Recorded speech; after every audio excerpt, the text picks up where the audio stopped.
Johnny Dollar. Well, now, that's nice. What can I do for you? I beg your pardon? Oh, it's quite all right, and it's granted. Granted. And now that's all you have to say. No, wait a minute. Who are you? Wait a minute. Well, what for? I'm busy. I'm a busy man. Alvin Peabody Cartwright. Who? You. That's right. Cartwright. Well, what are you calling about, Mr. Cartwright? Calling who? Me. Well, who are you? Johnny Dollar. Listen. Oh, well, Johnny, what a fortunate coincidence. You're just the man I want to talk to. Coincidence? Of course, that you happen to call me this way. Well, I'm afraid it was the other way around. What's on your mind, Mr. Cartwright? Johnny, I'm being threatened. Oops. Again? Yes, sir. And since my life is insured by the Continental Insurance and Trust Company, well, that makes it an insurance matter. Yeah, well, now look. And I refuse to let anybody but you look into such matters. So, Johnny, I want you to come over here to Lakewood and see me right away. Yeah, well, Mr. Cartwright, you're sure this isn't just some... Yes? Well, you know, a couple of times in the past. That is, these emergency calls of yours. You think I'm joking? Well, I'm not. You failed to come here and protect me against this threat. And only two things can happen. First, I can be murdered.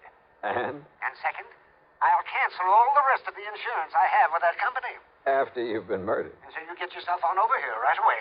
Mr. Hello? Well, here we go again. And yet, I wonder.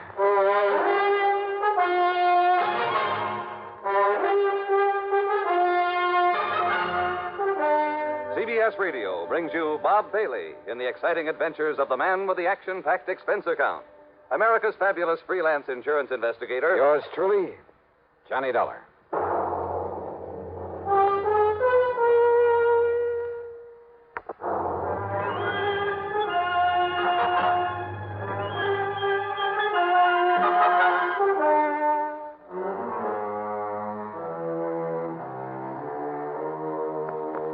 Expense account submitted by Special Investigator Johnny Dollar to the Continental Insurance and Trust Company, Home Office, Hartford, Connecticut. Following is an account of expenses incurred during my investigation of the deadly chain matter. Thanks to Alvin Peabody Cartwright, I've been involved now and then in some real wild cases, real crazy. On the other hand, he's an erratic old eccentric, but extremely wealthy. As a result, he's not only been the target of a lot of rackets, but has come very close to being murdered more than once. So, item one on the expense account, $1 for a taxi to the office of Bill Ferguson at Continental Insurance and Trust. No, Johnny, he hasn't said a word to me. He tell you what kind of threat he's received? No, Bill. As usual, he told me nothing. Well, it doesn't matter, but with the millions worth of insurance we've written for Cartwright, and I mean millions, and to be sure we don't lose his account to some other company, well, we can afford to pamper him a bit, which is to say we can well afford to pay your expense account, even if all he wants to do is say hello to you. Okay, then, Bill. I'll run over to his home in Lakewood and see him. Of course, if he really is being threatened... Don't worry. I'll let you know about it.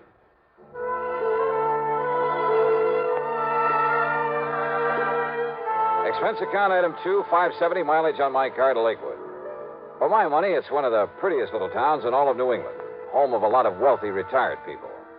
The Cartwright place, where the old man lives alone, sits on top of a low hill at one side of the lake, with 2 or 3 acres surrounding the fine old house. Hi, Mr. Cartwright. Johnny Dollar. Oh, well, this is an unexpected pleasure. Unexpected? Come in, boy. Come in. Oh, thanks. Well, sir, how are you this fine July afternoon? Afternoon? It's almost evening. Can't you see that? Well, how are you anyway? Oh, I'm terrible, John. Oh, I'm just terrible. That rainy weather the past couple of days, I've hardly been able to talk. Well, there's been nothing wrong with today. A lot of nice warm sunshine. Today I've been feeling fine. Whatever made you think otherwise? Oh, and tell me, whatever brought you here to Lakewood? A phone call, Mr. Cartwright. Oh? Yeah, from you. You said you wanted to see me right away. I said I wanted to see... Oh, yeah. Oh, of course I did. And you know why? Why, sir? Because I refuse to do anything foolish, that's why. And yet if I don't, Johnny, I'll get myself killed. Just like Hector Kenworthy and Alpheus J. Perrin. If you don't what, Mr. Cartwright? Carry on the chain letter I received. Oh, now, wait a minute. That's a fact. Look here. Like this. Yeah, I read. You see what it says? Continue this chain. it says. And you will not only receive a lot of money when your name reaches the top of the list, but in exactly a dozen hours. A dozen hours is exactly 6 days, John. I figured that one out. Yeah. Well, go on reading. Yes, now here. In exactly a dozen hours, you will have unexpected great good luck. Oh. But if you break the chain, in a dozen hours, dire disaster will overtake you. Oh, now, look. Surely you don't believe that kind of junk. This very same letter was received by the two friends of mine I mentioned, Perriman out in Chicago and Kenworthy out in Los Angeles. They broke the chain. In exactly 6 days, they were both dead. Coincidence. Oh, no, sir. This is a vicious, murderous racket. Well, I'm sure of it. Why do you say that, Mr. Carter? Because of the way they died, Johnny. Oh? Yes. Then maybe you'd better tell me about it.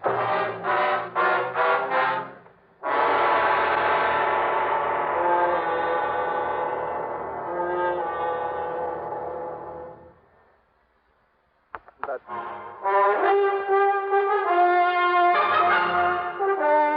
Johnny, my good friend Kenworthy, out in Los Angeles, died exactly 6 days after he broke the chain of these letters, just the way the letter said he would. Coincidence, I tell you, Mr. Cartwright, or at most a result of some superstitious fear that the letter instilled in him. No, sir. Well, that's what these chain letters do. They hold out that phony, hollow promise of giving you something for nothing. And they scare you into doing it, work on your superstition. Johnny... And if you think superstition is dead in this enlightened age, you're wrong. Why, some of these chain letters even include a religious-sounding prayer for good luck. Let me explain. And you know this, the only Johnny. people who profit by the letters that ask to send money? The people who start them, or maybe one or two others out of the millions who send them along. Millions of suckers, that is. But, Johnny, that isn't... Look, ask anybody you know, anybody who's ever carried on the chain, how much did they get out of it? Nothing. Well, now, this one is only for an exclusive group of wealthy, retired people. So listen... Oh, sure, but take my word for it, it's worthless. But don't you see... Even if it's one of those that doesn't require sending any money, you can be sure the crook who got it going either has some ulterior purpose or he's just a plain crackpot. Anybody who gets scared into going on with it ought to have his head examined. Johnny, will you listen to And me? if they want you to send money... Oh, I'm sorry, Mr. Cartwright. Go ahead. Just how did your friend in Los Angeles die after the dozen hours had passed? Yes, well, now, the same as my other friend, Alpheus Perriman in Chicago. Yeah, well? They were both of them run over by a hit-and-run driver at exactly the time the chain letter said disaster would overtake them. You know they're against the law, don't you? Chain letters for any purpose. Of course they are, and they should be. But you just listen to this, and this is why I'm worried. Yeah? A dozen hours after he received this letter and carried on the chain, Admiral Parley Barron came into a great fortune. Oh, sure. Yeah, you see. Now, and this one, Adjutant General Frederick Melchior was suddenly and miraculously cured of cancer. Same old junk. No, listen now, listen. But a dozen hours after Hector Kenworthy of Los Angeles broke the chain. That's my friend, Johnny, that Hector. Yes, I know. And after A.J. Perriman of Chicago broke the chain, they were both dead. Yeah, you see that? Right here. Let me see. And if you break the chain, beware. The same thing can happen to you. It will happen to you. Yeah, I know. You see, Johnny? Well, I think maybe you're right.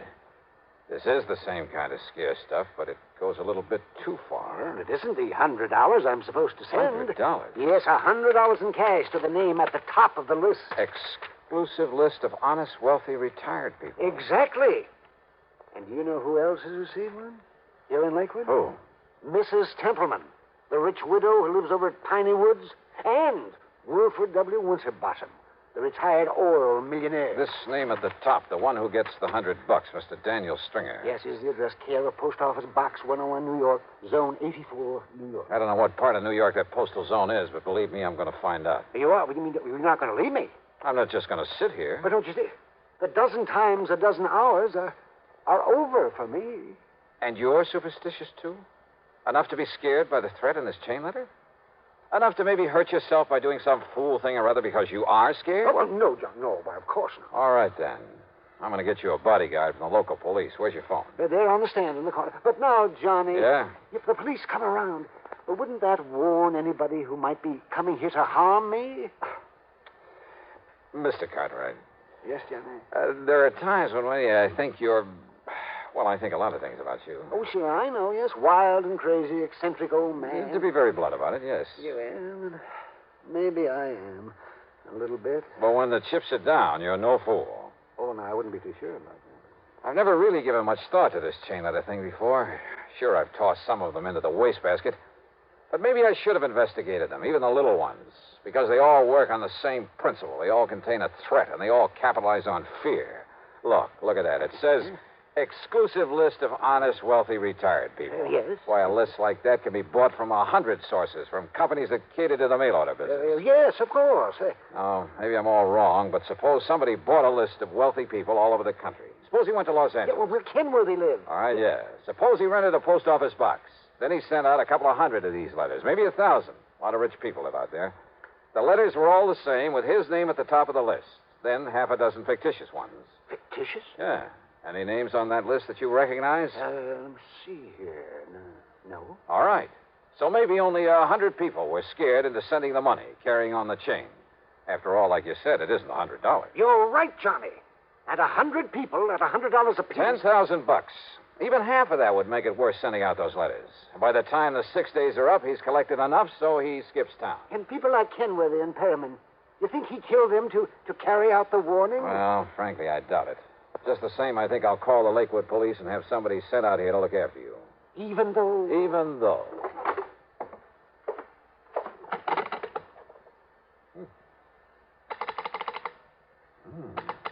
What is it, Johnny? Maybe I was wrong, Mr. Cartwright. Your phone wire's been cut.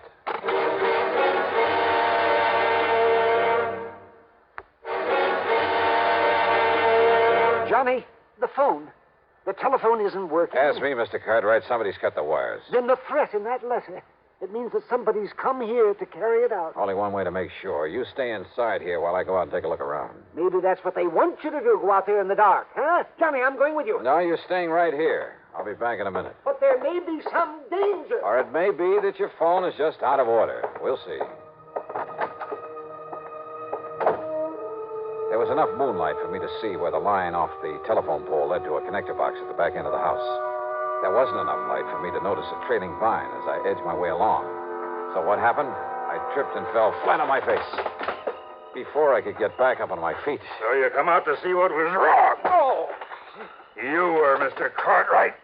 Oh. For not reading your mail real good.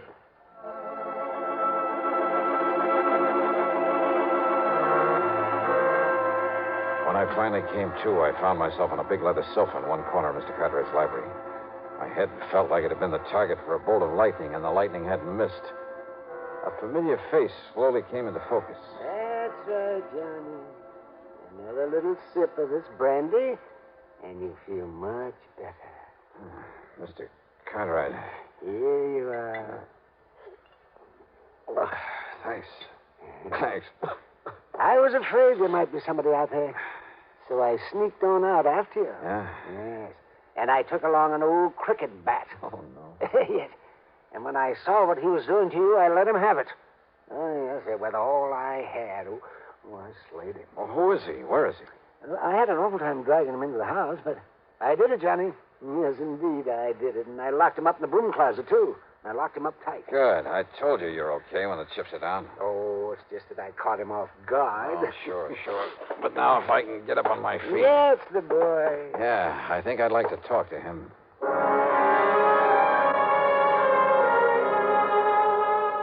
Our visitor turned out to be a pug-ugly gorilla, hardly the brains behind a chain letter racket.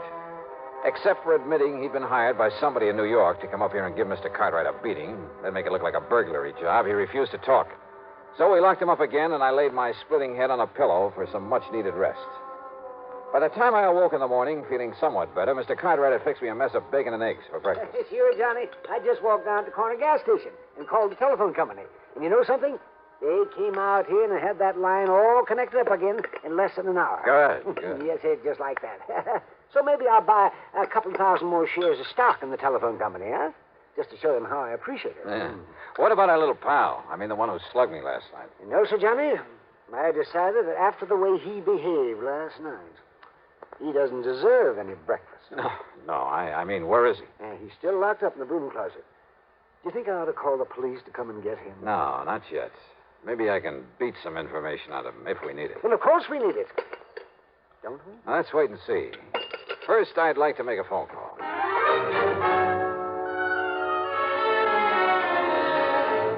The call was to my old friend, Lieutenant Randy Singer, New York Police Department, 18th Precinct. Post Office Box 101. Yes. Postal Zone 84. And if he comes around to pick up his mail, you nab him. On what charges, Johnny? Fraud, sending threatening letters through the mail, anything you can think of. Yeah, okay, I'll dig up something. But I can't hold him for long unless you come down here and prefer something definite against him. And, Johnny. Yeah? You still haven't told me what this is all about. And if I didn't know you... Just you grab hold of that box holder if he shows, and I hope he does. Yeah, well, just you be sure and get on down here.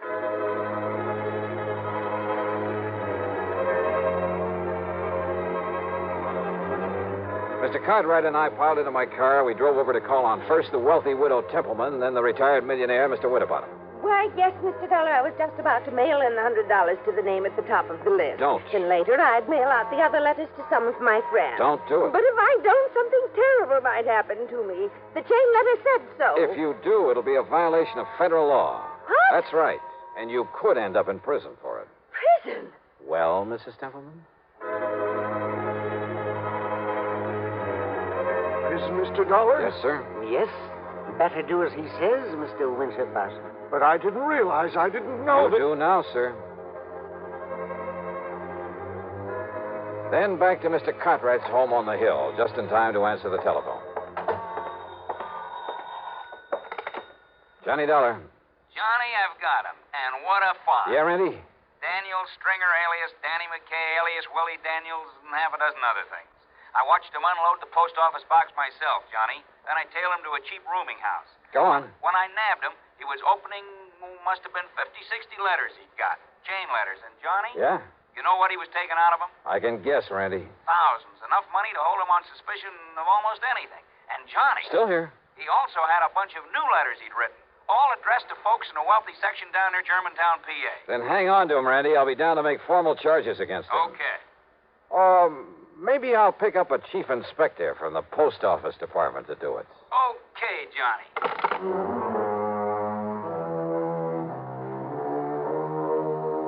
Yeah. Maybe some of those chain letters, the little ones, are harmless. But again, maybe they're not. And they're all against the law.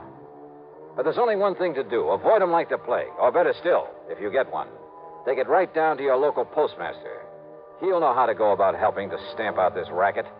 And believe me, that's all it is, a racket.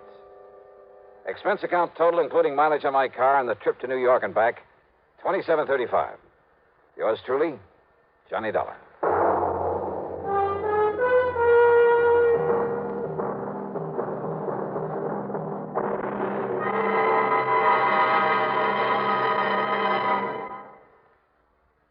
Now, here is our star to tell you about next week's story. Next week, mystery, suspense, and, murder. Take me to Columbus, Ohio. Join us, won't you? Yours truly, Johnny Dollar.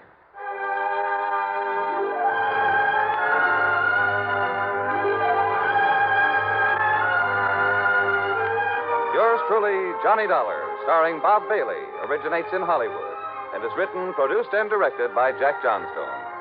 Heard in our cast were Virginia Gregg, Howard McNear, Paul Dubov, Frank Ursel, and Herb Vigran. Be sure to join us next week, same time and station, for another exciting story of Yours truly, Johnny Dollar. This is Jim Matthews speaking. You've been listening to the OTR Gold Network. Find more classic radio at otrgold.com.